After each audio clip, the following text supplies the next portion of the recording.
Good morning বন্ধুরা, আবার আপনাদের সামনে আমি আসলাম একটা নতুন ব্লগ নিয়ে। আজ আমি যাচ্ছি দীঘাতে। একদিনেরই শর্ট ট্রিপ বা দুদিন ম্যাক্সিমাম, রোববার দুপুরবেলা চলে আসবো। পরশু দিন ফোন করেছিল আমার বন্ধু শুভেন্দু,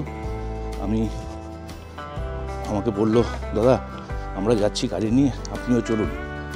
তা আমি কাজকর্ম ফেলে সবসময় যেতে পারি না, তো আমি অনেক না করার পরেও ওরা শুনলো না। তারপরে নিমরাজি হয়ে বাধ্য হয়ে রাজি হলাম। তো এখন যাচ্ছি, চলুন আমাদের সঙ্গে, দেখা হবে পথে, সবটাই দেখাবো। চলুন, রেলগেট ক্রস করছি।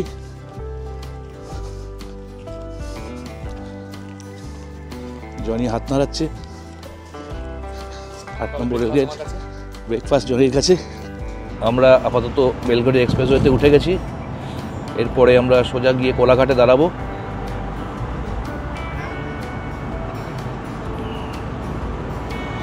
গাড়ি চলেছে, আমি সামনেই বসেছি, যেহেতু ভিডিও করব সেই জন্য সামনে বসেই যাচ্ছি। এবার সবার সঙ্গে আপনাদের পরিচয় করিয়ে দিই। যে যার নাম বলো। আমি অপ্রতিম। যে যার পরিচয় দাও। হাত তোলো পিছন দিকে।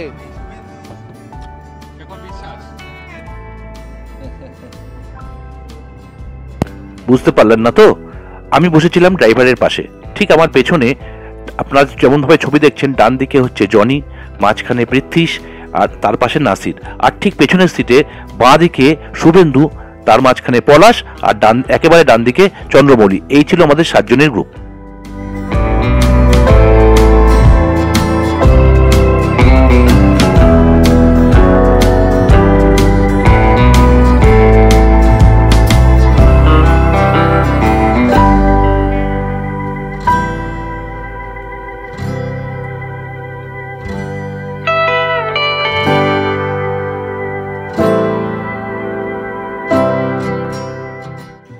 কোলাঘাট ব্রিজ ক্রস করছি।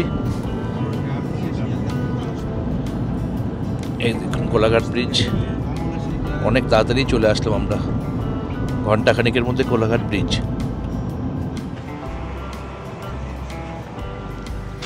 আমরা একটা জায়গায় দাঁড়ালাম, হোটেলটার নাম শের বেঙ্গল। এই প্রথম আমি এখানে আসলাম, মোটামুটি আশা করছি ভালোই হবে। ব্রেকফাস্ট করবো এবারে আমরা। ব্রেকফাস্ট করে তারপরে আমরা আবার নন্দকুমার থেকে বাঁ দিকে চলে যাব, সেটা দীঘার রাস্তায়।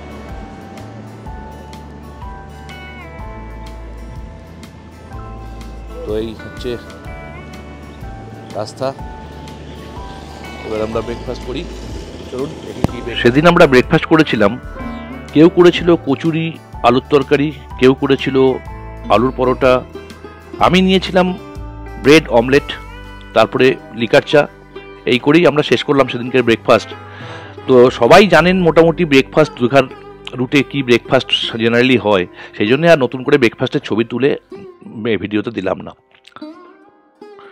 এই মুহূর্তে আমরা নন্দকুমার মোড় ক্রস করে দীঘার রুটে ঢুকলাম।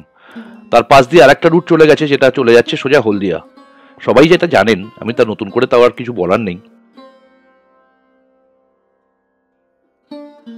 আপনারা সবাই দেখেছেন, আমার নতুন করে বলার নেই। আমি প্রথম দেখছি বলে আপনাদের দেখানোর চেষ্টা করছি। দীঘা ঢোকার আগে একটা সুন্দর গেট তৈরি হয়েছে, বিশাল বড় একটা গেট, সেটা দূর থেকে দেখা যাচ্ছে। কি সুন্দর লাগলো দেখে।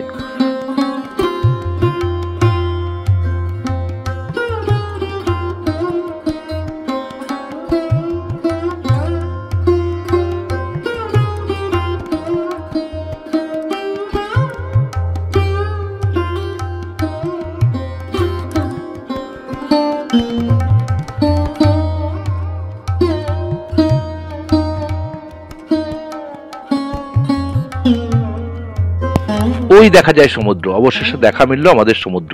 অনেকক্ষণ ড্রাইভ করার পরে দূর থেকে সমুদ্র দেখতে পেলাম। কি যে ভালো লাগছে, কতদিন পর দীঘাতে এসেছি, সে আপনাদেরকে কি বলবো। কিছু দূর যাওয়ার পরেই আমাদের গাড়িটা বাঁ দিকে বাঁক নিল। আমি ভেবেছিলাম মনে হয় ডান দিকে সমুদ্র ধরে এগিয়ে যাব, যেখানে মেন ভিড়টা হয় দীঘার, ওল্ড দীঘার, সেখানে কোনো হোটেলে ওরা বুক করেছে, কিন্তু তা নয়। বাঁ দিকে কিছুটা যাওয়ার পরেই সৈকত আবাস বলে একটা হোটেল আছে, সৈকত আবাসের পিছনেই আমাদের একটা হোটেল ছিল। দেখুন আমি দেখাচ্ছি আপনাদের হোটেলটা।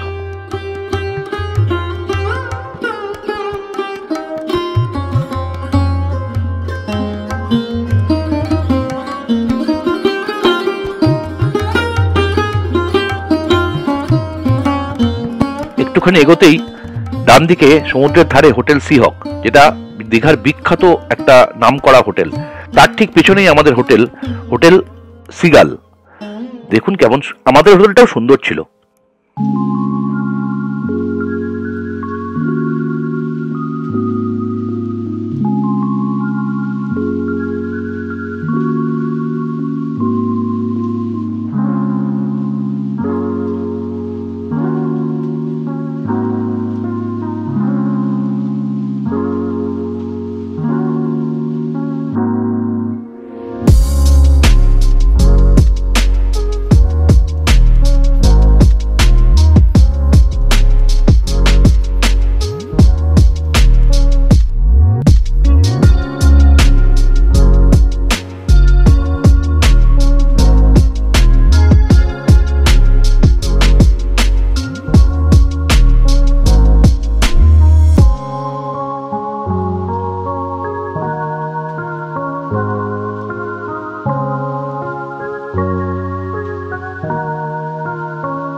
সেদিন আমাদের পৌঁছাতে পৌঁছাতে প্রায় 11টা সাড়ে 11টা বেজেছিল। তারপরে আমরা হোটেলে চেক ইন করে অল্প একটু রেস্ট নিয়ে যে যার লাগেজ ফ্যাগেজ গুছিয়ে নিয়ে আমরা বেরিয়ে পড়েছিলাম গাড়ি নিয়ে উদয়পুর সি বিচের উদ্দেশ্যে। সেদিন আমরা উদয়পুর সি বিচে সারাদিনই ছিলাম, ফিরেছি সন্ধেবেলায়। তারও সেটাও দেখাবো। উদয়পুর সি বিচে গিয়ে আমরা অনেক মজা করেছি, অনেক মাছ ভাজা খেয়েছি এবং সেদিনকে উদয়পুর সি বিচ আমাদের সত্যি খুব আনন্দ দিয়েছে। আমাদের হোটেল থেকে বেরিয়েই জাস্ট একটুখানি এগোলেই, জাস্ট 2 পা কি 3 পা এগোলেই সি বিচ, এবং সেটা একটু ফাঁকা জায়গা। এখানে খুব লোকজন কম থাকে, ম্যাক্সিমাম লোকজন থাকে ওল্ড দীঘার যেখানে মেন হোটেলগুলো ভিড় হয়, বাজার এরিয়া, বাস স্ট্যান্ড সেদিকে। তো আমরা বেরিয়ে একটু সি বিচের সামনে দাঁড়ালাম। জনি দুহাত তুলে সমুদ্রকে স্বাগত জানালো, দেখা যাচ্ছে জনিকে ভিডিওতে।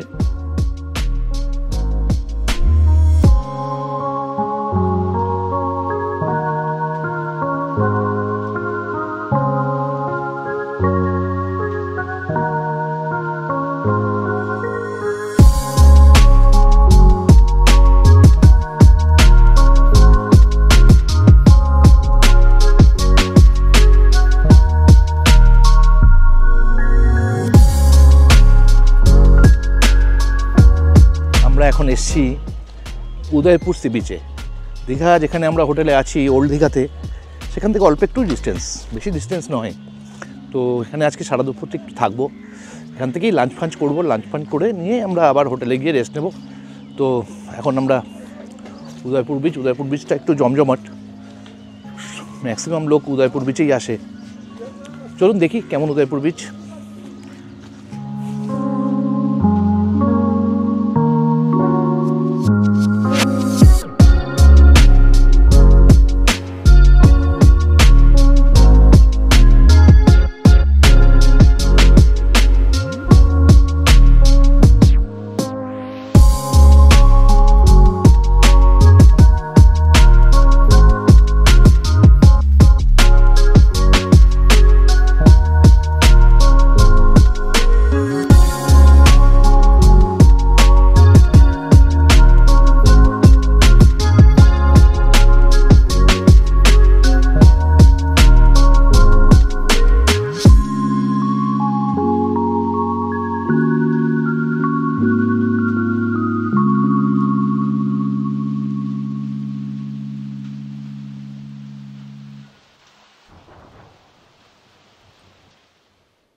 আমরা যখন উদয়পুর পৌঁছালাম তখন পুরো ভরা জোয়ার। মানে আমি বহুদিন আগে একবার উদয়পুরে গেছিলাম, তখন বিকেলবেলা যখন গিয়ে পৌঁছেছিলাম তখন সমুদ্র বহু দূরে, পুরো সি বিচ জুড়ে বিভিন্ন অ্যাক্টিভিটিস, বাইক চলছে, এই চলছে, বিভিন্ন জায়গায় পুরো তাঁবু দেওয়া, লোকজন খাওয়া দাওয়া করছে। আজ যখন গিয়ে পৌঁছালাম তখন দেখছি, তখন আমাদের কটা বাজে, 12টা বাজে। তখন গিয়ে পৌঁছালাম তখন একদম যেখানে আমাদের পাড়টা বাঁধানো সমুদ্রের, যেখান থেকে নেমে সি বিচটা পুরো রানান, অনেক দূর গেলে সমুদ্রকে ছোঁয়া যায়, সেই অবধি জল পুরো থই থই করছে।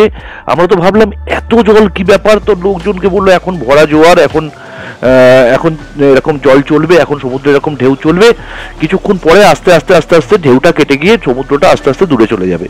তো সেই রকমই ফিলিংস পেলাম। তো সেই পাড়েই আমরা বসলাম, আমরা জলে নামিনি। তো দেখুন সেরকম কিরকম ভাবে ঢেউ দিচ্ছে চারিদিকে। যাওয়ার সাথে সাথেই ওখানে বসতে পারিনি, তার মধ্যে আমাদের ডিলার শুভেন্দু সঙ্গে সঙ্গে বিভিন্ন রকমের মাছ ভাজা, কাঁকড়া এসব অর্ডার দিল। কিছুক্ষণ পরে আমাদের একটা টেবিল দিল, সেখানে আমরা সবাই মিলে বসলাম, বসে সেগুলো খাওয়া দাওয়া শুরু করলাম। তো এই ছিল আমাদের প্লেটগুলো, দেখাই যাচ্ছে। তারপরে ওরা গেছিল বোট রাইডিংয়ে, মানে in the sense speed boat দিয়ে সমুদ্রের মাঝখানে, সেই ছবিও দেখাবো।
আমরা যখন এসেছিলাম তখন ছিল ভরা জোয়ার। তো আমাদের বলেছিল যে একটু পরেই জোয়ার থেকে ভাটা শুরু হবে। তো আমি ওয়েট করছিলাম কখন ভাটা শুরু হয়। তো দেখলাম কিছুক্ষণের মধ্যেই আস্তে আস্তে বালিগুলো দেখা যেতে শুরু করলো এবং সেগুলো দূরে সরে গিয়ে, জলটাও অনেক দূরে সরে গেছে, আরও সরে যাবে বললো একদম সন্ধেবেলায়। তো আমি দেখলাম যে অনেকটাই সরে গেছে এখন, সেটা আপনারা নিশ্চয়ই দেখতে পাচ্ছেন কিভাবে আস্তে আস্তে সমুদ্রটা সরে যাচ্ছে।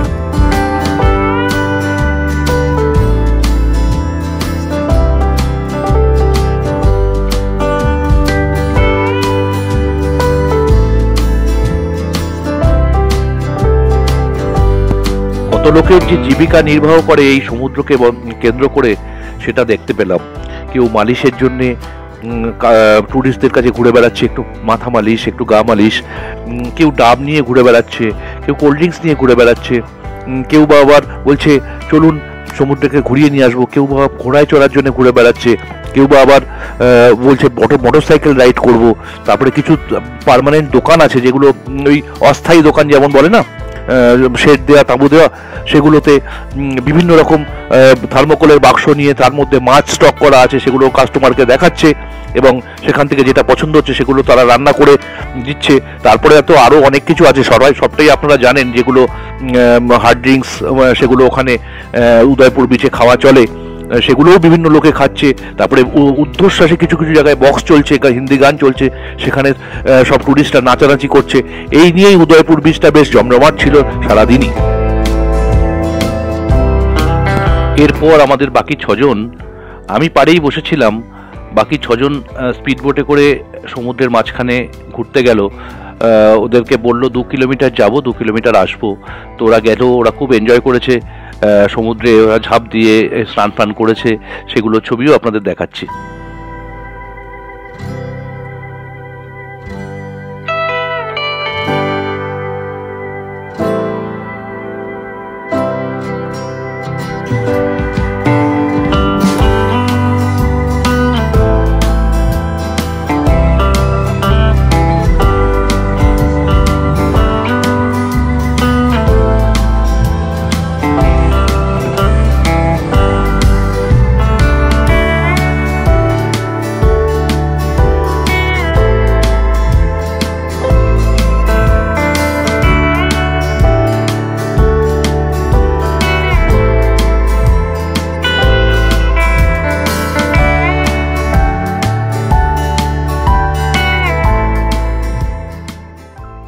সেদিন সন্ধ্যায় আমরা উদয়পুর বিচ থেকে সরাসরি ওল্ড দীঘা এসে ওল্ড দীঘার যে বিরাট বাজার আছে সেই বাজারে ঢুকেছিলাম।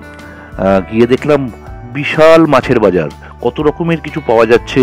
চিংড়ি মাছ বড় বড়, কাঁকড়া, পমপ্লেট মাছ, ইলিশ মাছ, ভেটকি মাছ, ভোলা মাছ, সব কিছু।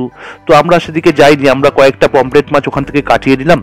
আর একটা কথা বলি, সেটা হচ্ছে যারা রান্না করে খেতে চান না বা হোটেলের খাবার খেতে চান না, দীঘার বাজারে প্রচুর পরিমাণে রান্না করার দোকান আছে। কিছু মাসিরা রান্না করছে, কিছু কাকুরা রান্না করছে, প্রচুর এরকম ঘুপটি ঘুপটি রান্না করার দোকান। আপনি টাকা দিলে, জিনিসপত্র কিনে দিলে তারা আপনার মনের মতো করে রান্না করে দেবে, মাছ ভেজে দেবে। আমরা সেটাই করলাম।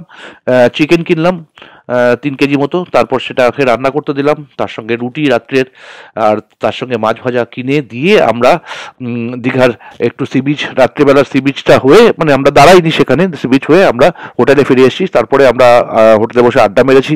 সেদিনটা পার করেছি, রাত্রেবেলা তাড়াতাড়ি খেয়ে শুয়ে পড়েছি। সেদিনটা আড্ডা মেরেই কাটিয়েছিলাম ওইটুকুনি সময়, 9টা সাড়ে 9টা পর্যন্ত। তারপরে পরদিন সকালবেলায় আমরা আমাদের যে হোটেলে ছিলাম সেই হোটেলের ছাদে, 4 তলার ছাদে একটা সুইমিং পুল আছে, সেই সুইমিং পুলে নেমেছিলাম সকাল 9টা সাড়ে 9টা নাগাদ। সেটা তো দেখতেই পাচ্ছেন সুইমিং পুলটা কি অসাধারণ সুইমিং পুল। তো সেখানে আমরা সারা দুপুরটা কাটিয়েছি লাঞ্চের আগে পর্যন্ত।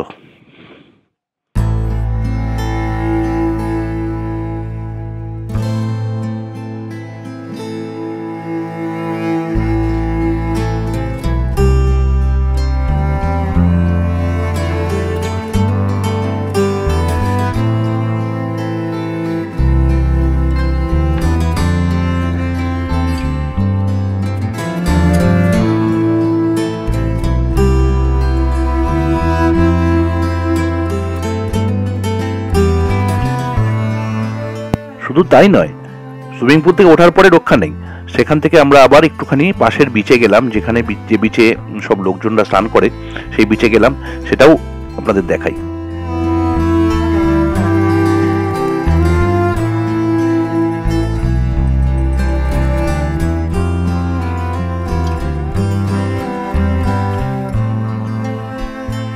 এরপর আমরা সমুদ্র থেকে উঠে এসে যে যার ঘরে গেলাম।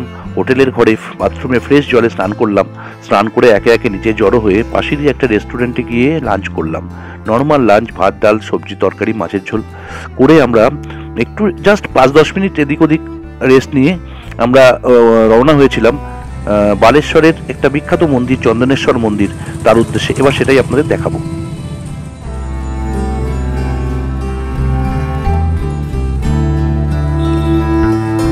চন্দনেশ্বর মন্দির ভারতের উড়িষ্যা রাজ্যের বালেশ্বর জেলায় চন্দনেশ্বরে অবস্থিত একটি বিখ্যাত শিব মন্দির।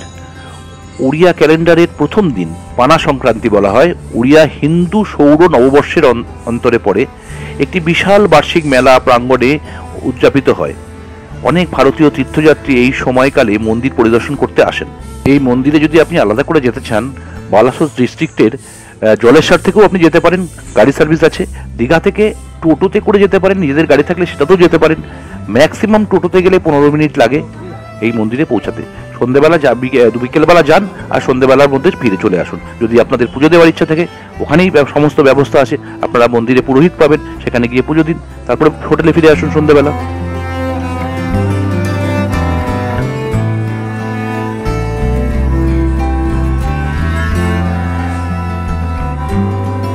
উড়িষ্যার নববর্ষ মহাবিশুভা সংক্রান্তির দিনটি মন্দিরের জন্য খুবই বিখ্যাত। স্থানীয়ভাবে নীলকান্ত শিবের পুজো করা হয় এখানে, চরকা যাত্রাও বলা হয়।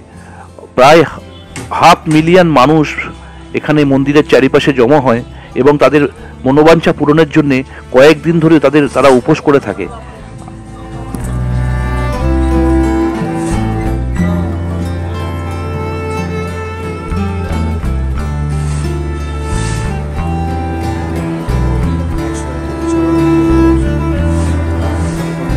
প্রতি বছর চন্দনেশ্বর মন্দিরে 14ই মার্চ থেকে 14ই এপ্রিল এখানে বিখ্যাত চড়ক মেলা হয়।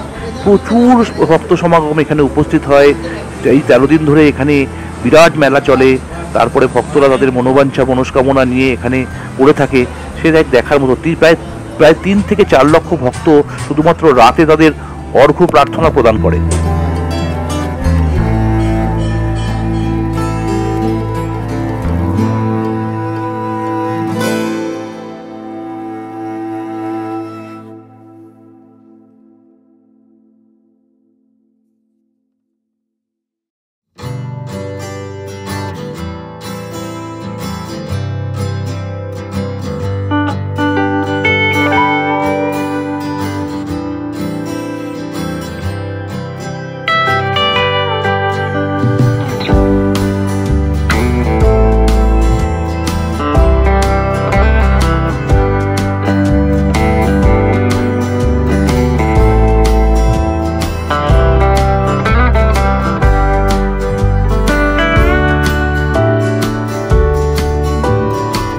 আমাদের দুদিনের দীঘা ট্যুরের আজকেই শেষ রাত। কাল সকালে আমরা আফটার ব্রেকফাস্ট বেরিয়ে যাওয়ার কথা। তো আমরা সেদিন প্রতিদিন মানে আগের দিনের মতোই আজও সন্ধ্যে 6টা নাগাদ সেই বাজারে ঢুকি। সেখানে আমাদের রাত্রের খাবার রান্না করতে অর্ডার দিই। আমাদের কথা মতো তা আমাদের সেই খাবার হোটেলে পৌঁছে দেবে। তারপরে আমরা দীঘার যে সি বিচের পাশে যে মার্কেট, লোকজনের জনসমাগম, সেটা একটু ঘুরে দেখেছিলাম। সেটা এবার আপনাদের দেখাই।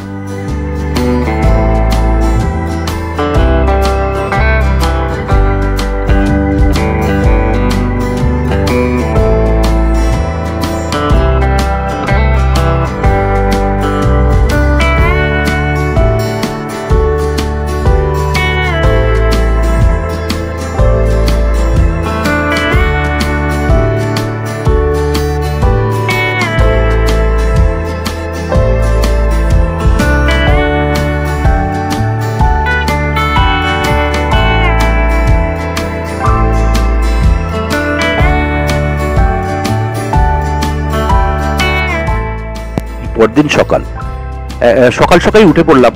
উঠে পড়ে সোজা সি বিচে গেলাম। গিয়ে সানরাইজের ছবি তোলার চেষ্টা করলাম। দেখাই আপনাদের কেমন সেই ছবি উঠেছে। যেটুকুনি পেরেছি সেটুকুনি দেখাবো।